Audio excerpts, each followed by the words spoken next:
Welcome to the lecture series in food microbiology. In this series of lectures, we have so far seen the various microbes which play a role in the food industry, the beneficial ones, the spoilage organisms as well as the pathogenic ones. We have also seen how certain metals and certain other components which are a normal part of the nutrition can become toxic when they interact with some other factors. In this lecture, we are going to see about the contaminants, food contaminants, which are because of the industrial waste. Through the industrial activities in the modern era, many potentially hazardous substances have been deposited in the environment via ignorance, accident and irresponsibility. On one hand, the industrial revolution and technological advancements have made huge improvement to the society and to the mankind in general. But on the other hand, you have the contaminants, the effluents and the other hazardous substances which are a byproduct or which are a waste product from these advancements in either the technological or in the industries, coming and spoiling the environment as well as getting into the food chain and thereby causing various human diseases. Foods contaminated by these hazardous substances may cause adverse effects to humans as well as to the ecosystems. Knowledge of toxicology and analytical capabilities have provided a clearer understanding of the potential toxicity and an awareness of the health hazards caused by these contaminants. The most widely studied of these substances produced by modern industrial activities are the polychlorinated biphenyls, dioxins, otherwise the tetrachlorodibenzo-p-dioxin, and the heavy metals like the lead, mercury and the cadmium, chlorinated hydrocarbons. Among this, the polychlorinated biphenyls, otherwise commonly called as the PCBs. These are heat stable, non-flammable, electrically non-conducive and viscous liquid at room temperature. And in addition to this, PCBs have unique natures including very high thermal conductivity, high electrical resistance and water insolubility. Thereby, these are ideal for the construction material for electrical appliances. And if you see the various products where PCBs are used, you have, because of this electrical resistance, they become part of transformers, condensers, fluorescent lamp, washing machines, refrigerators, etc. Because of the lubricant usage, they become part of the cutting oils, air compressor, vacuum pump, etc.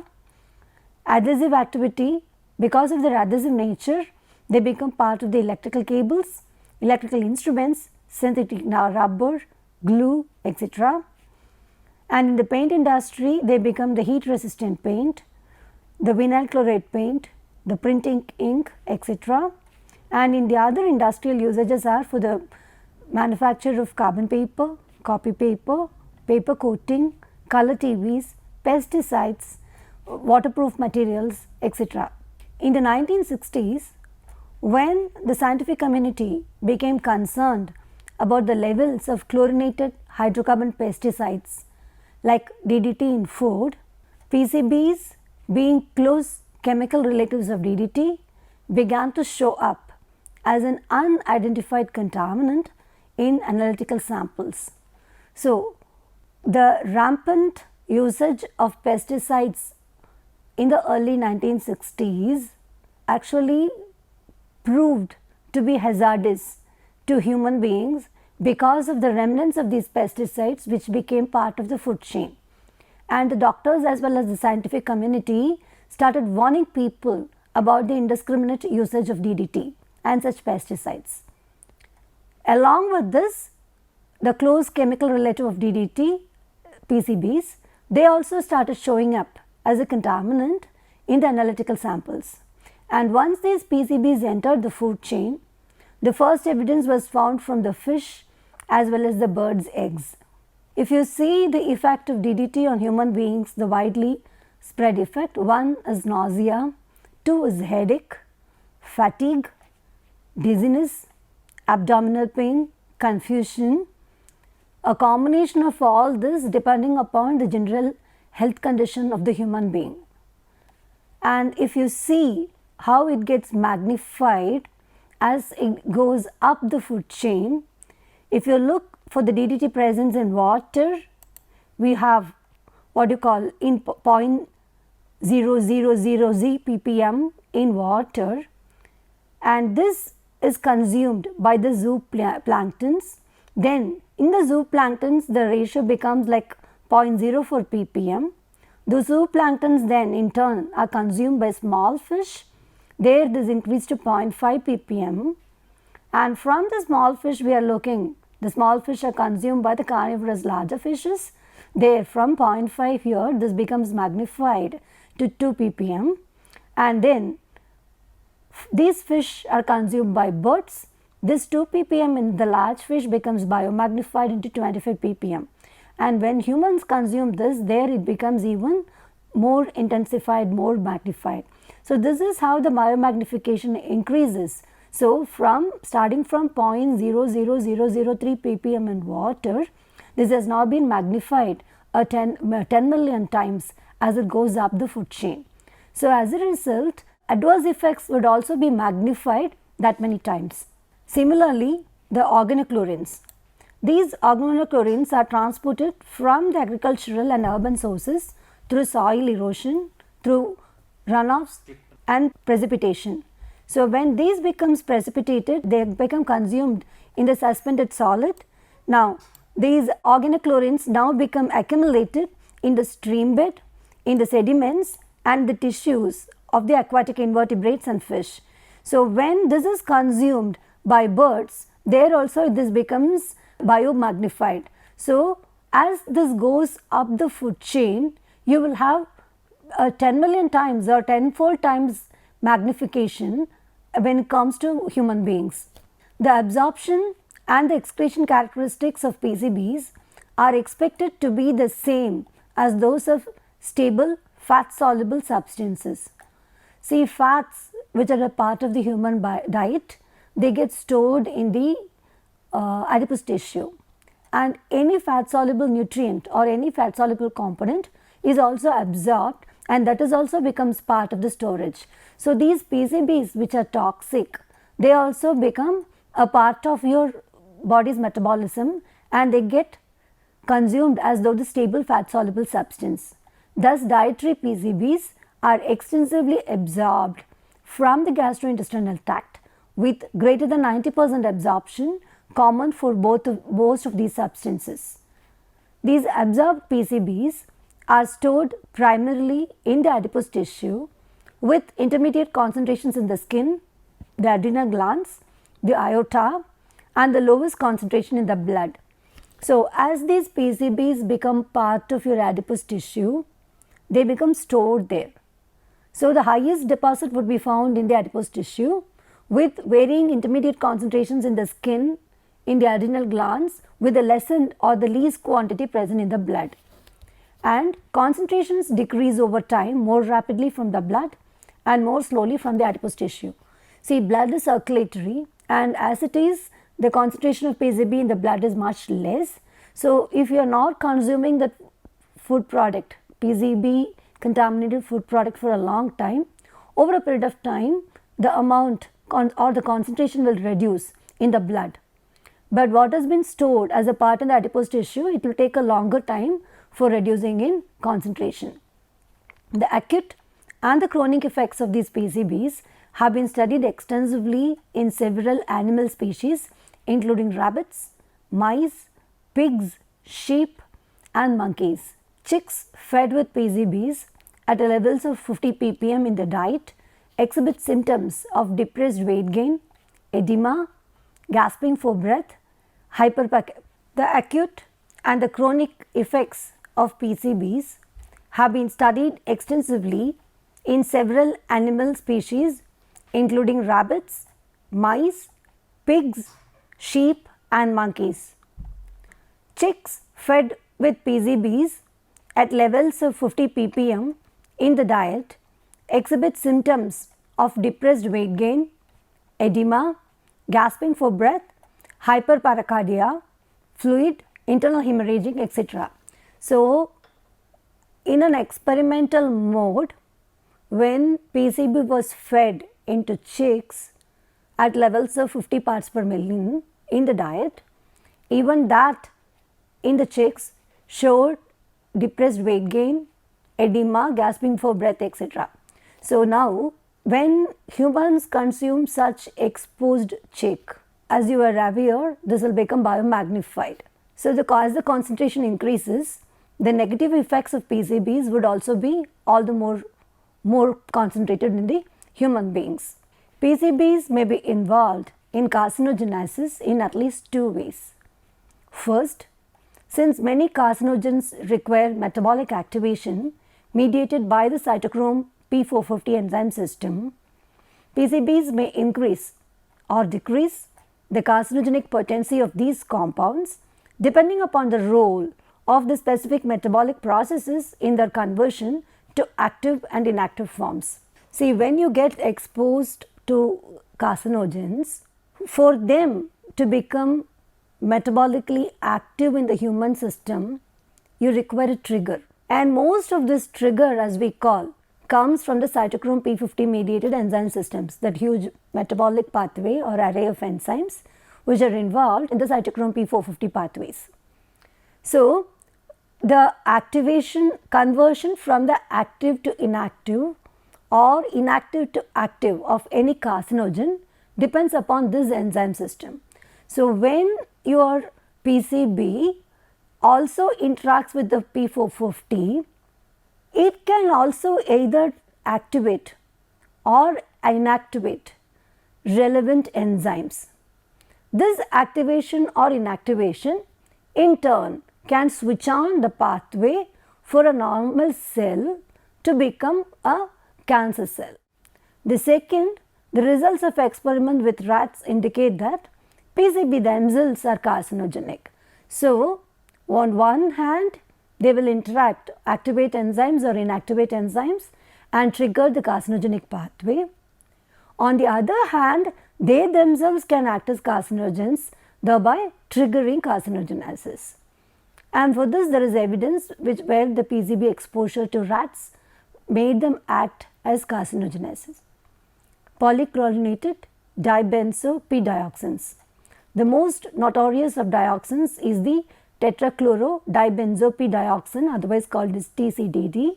It is lipophilic. It binds strongly to solids and other particulate matter that occur in the soils. The major source of dioxin in the environment comes from waste burning incinerators of various sorts and also from the backyard burn barrels. And the most common manifestation of TCDD poisoning is chloracne, and this has been observed in rabbits, mice, monkeys, horses and humans. Chloracne, it generally develops within 2 to 3 weeks following exposure, and depending on the severity of exposure, it may take up from several months to many years to clear up. See, backyard burning as well as incinerator burning not only causes environmental pollution, but to people who are involved actively in it, it is also toxic and it gives the way for the development of what we call as the chloracne. And this TCDD which is formed is highly potent teratogen in mice and rabbits. And when experimental rabbits were given a range of doses of below 1 milligram per kilogram during the 6th to 15th day of pregnancy, they were exposed to TCDD. They showed increased resorption and higher rates of post-implantation loss. Exposure to heavy metals. Heavy metals are elements having atomic weight between 63.546 and 200.590, and they have specific gravity greater than 4. Living organisms require trace amounts of some heavy metals, including cobalt, iron, copper, manganese, molybdenum, vanadium, strontium and zinc. These are essential to maintain the metabolism of the human body. Non-essential metals of particular concern to surface water systems are cadmium, chromium, mercury, lead, arsenic and antimony. So, we are basically concerned with these concentrations of these lead, copper, mercury, cadmium and arsenic, which contaminate the water systems and thereby cause heavy metal toxicity to human beings. So, if you look at this picture, see, when your heavy metals become part of the water system and when humans become exposed to it, we call it as a metal poisoning. This metal poisoning in turn will cause two aspects. One is inhibition of cell signaling pathway. Because of the cell signaling is impaired, you have the cell cycle getting interfered with. This interruption of the cell cycle will in turn cause disruption in the cell metabolism and function. The second aspect is proteins and enzymes are inhibited. This in turn also will cause impaired conformation and you will have disorder of the metabolism. The third aspect, DNA. Heavy metals cause effects on the DNA, thereby DNA replication is affected, causing carcinogenesis. In turn, this leads to cell death. The genes get disrupted because of heavy metals. The transcription of the genes are inhibited or either affected, or maybe you have a wrong gene getting transcribed, a wrong meaning protein getting synthesized. So, you have the abnormal proteins or the enzymes, which in turn will also lead to cell death. Then in the second case, the heavy metal poisoning can induce oxidative stress, leading to the synthesis of reactive oxygen species, otherwise called as ROS. When you have a huge amount of ROS which is synthesized inside the system, that can interfere with the protein, DNA and the lipid, thereby causing protein disruption, DNA impairment and membrane damage, leading finally to cell death. So, now how do we treat these? One is chelation. You chelate the heavy metals which are present, or a combination therapy with antioxidants. So, when this is done, you are removing the toxic metal and you are reducing the oxidative stress. This reduction of the toxicity as well as reduction of the oxidative stress in turn will restore the cell viability. As a result, the cell death is not affected. So, any of these heavy metals can cause all of these effects when it is present beyond a particular, not even very present in a small quantity in the food system or in the water system. So, if we again look at this picture, even in the case of microbes, if you see the presence of mercury, cadmium, lead, arsenic, etc. In the case of microbes itself, if it interferes with the DNA, it will interfere with the transcription and translation. Again, in the cell membrane case, if again the presence of these will interfere with the cell membrane, causing holes to be formed in the cell membrane. So, once the cell membrane lies, the bacteria or the cell will undergo cell death. Then, in the said case, you have inhibition of cell division. So, when cell division is inhibited, again the number of bacteria will not be able to proliferate, thereby this causes again cell death.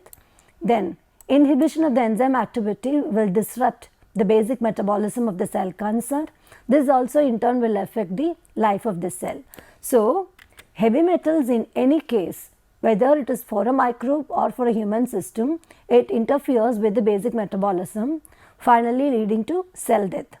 And if you look at the possible effects of this in the human body, the presence of lead causes neurological disease, kidney damage, hypertension and infertility. The presence of arsenic causes lesions in the skin, a hearing loss, blood and other heart diseases, as well as bladder damage. The presence of mercury or higher concentration of mercury or mercury toxicity leads to lung damage, the visual impairment, eczema as well as oral problems are caused. The presence of cadmium causes kidney diseases, lung damage, bone and joint damages, bronchiolitis. Hence, in all these cases, medical intervention would be required to remove or chelate the presence of these damages or contaminants from the system, as well from the human system, as well as to find out from where this contamination is happening, what is the source, and also to remove the contaminants from the source. Excessive levels of heavy metals, including essential metals, can be detrimental to organisms. Heavy metal poisoning could result from drinking water contamination, for example, the lead pipes which are used to transport water, high ambient air concentrations near the emission sources, or intake via the food chain. Arsenic. Arsenic was first written about by Albertus Magnus in Germany in 1250. In the Victorian era, arsenic was mixed with vinegar and chalk and eaten by women to improve the complexion of their faces. The most important compounds of arsenic are white arsenic, which is arsenic 3 oxide, the yellow sulfide or pigment, red realgar Paris green or copper 2 acetoarsenite, calcium arsenate and lead hydrogen arsenate. The last three have been used as agricultural insecticides and poisons. Certain moles produce significant amounts of trimethyl arsenic if inorganic arsenic is present, and also arsenic containing pesticides such as copper acetoarsenite have been widely used, and their contamination has been found in marine animals such as oysters, mussels and shrimp. So, human consumption of such contaminated oysters, mussels and shrimps in turn can cause arsenic poisoning in human beings. Arsenic exerts its toxicity by inactivating up to 200 enzymes, especially those which are involved in cellular energy pathways and the DNA synthesis and repair. Arsenic disrupts ATP production through several mechanisms. Lead. Lead occurs widely throughout the environment and has been found in all bodies of water and soils tested. The early Romans used lead for extensive aqueduct system and for storage vessels for wine and food. And some historians have suggested that extensive use of lead containing vessels by the Romans may have contributed to the mental and emotional instability of the Roman leaders. The major non-industrial sources of lead contamination for people are food and water. The extent of lead absorption in the gastrointestinal tract depends upon several factors in the form like the form of the lead, the dietary factors, etc. And a low level of dietary calcium also is shown to produce increased levels of lead absorption. So, low calcium in turn will lead to higher lead absorption, and that will lead to lead toxicity. 3 stages of lead poisoning have been recognized. The first stage, called the asymptomatic stage, generally is not associated with behavioral disorders, but is characterized by changes in the blood. Anemia is well established early symptom of mild lead poisoning. Lead decreases the lifetime of erythrocytes and the synthesis of heme. In stage 2 lead poisoning, the symptomatic stage or the symptomatic period, anemia may be quite severe, and disorders of the central nervous system including hyperactivity, impulsive behavior, perceptual disorders and slowed learning disability may be exhibited. In more severe cases, the symptoms include restlessness, irritability, headaches, muscular tremor, ataxia and the loss of memory. And with continued exposure to lead, stage 3 ensues with symptoms that may culminate in kidney failure, convulsion and finally leading to death. These symptoms have been reported in industrial accidents or following consumption of house paint or moonshine whiskey. And if you look at the lead poisoning, if the concentration of lead in the blood, the concentration is expressed in milligram per 100 ml, 25 to 30 causes the presence of porphyrinogen in the blood. Then 40 to 50 hematocrit decreases is a consequent result. 50 to 60 you start showing anemia, greater than 60 short attention span, aggressive conduct, more than 120 will lead to mental retardation, finally leading to death. Mercury. Mercury contamination of food depends to a great extent on the chemical form that is placed in the environment or the extent of environmental interconversion of these mercury compounds. Fish is the primary source of dietary mercury. Fish and other creatures such as the predatory birds, which are the advanced in the food chain, are known to concentrate mercury as much as 1,000-fold above than that which occurs in the immediate environment. And due to the dramatic and tragic demonstrations of the acute effects of mercury poisoning in humans, regulatory agencies throughout the world were concerned about the natural levels of mercury in the diet. Inorganic mercury affects primarily the kidneys, affected by the inorganic mercury leading to uremia and anuria. The early symptoms of acute inorganic mercury poisoning are gastrointestinal upset, abdominal pain, nausea, vomiting and bloody diarrhea. The first well-established incidences of poisoning from organomercurial compounds involving relatively large numbers of people began in 1954 in Japan. Several neuromuscular and neurological defects began to appear in people living near the Minamata Bay and later people living near Niigata in Japan. Early symptoms of methyl mercury poisoning, also dubbed as the Minamata disease, included loss of sensation at the extremities of the fingers, toes and areas around the mouth, loss of coordination, slurred speech, diminution of vision called tunnel vision and loss of hearing. Pregnant women exposed to methyl mercury gave birth to infants with mental retardation and cerebral palsy. The cause of this disease was traced to the consumption of fish from the local waters that were heavily contaminated with methyl mercury. And the source of this methyl mercury was the chemical factories that were located upstream from these towns that eventually accumulated in the fish. Fish were consumed by human beings, they got exposed to this. The biomagnification in turn causes the toxicity. To summarize, industrial contaminants and heavy metals, residues of pesticides can also become food contaminant. They accumulate in the food chain and cause toxicity. So, if you look at this picture, in the case of child, the acute poisoning is seen in the brain. It causes behavioral problems, lower IQ, hearing loss, learning disabilities. The kidneys are damaged. You have a decreased bone and muscular growth. The nervous system is damaged. In the blood, it causes anemia. In the case of an adult, memory loss, lack of concentration are the symptoms which the brain exhibit. Body shows fatigue, joint and muscular pain. The cardiovascular system shows high blood pressure. Kidneys show abnormal function and damage. Digestive system also malfunctions, causing either constipation, nausea and poor appetite.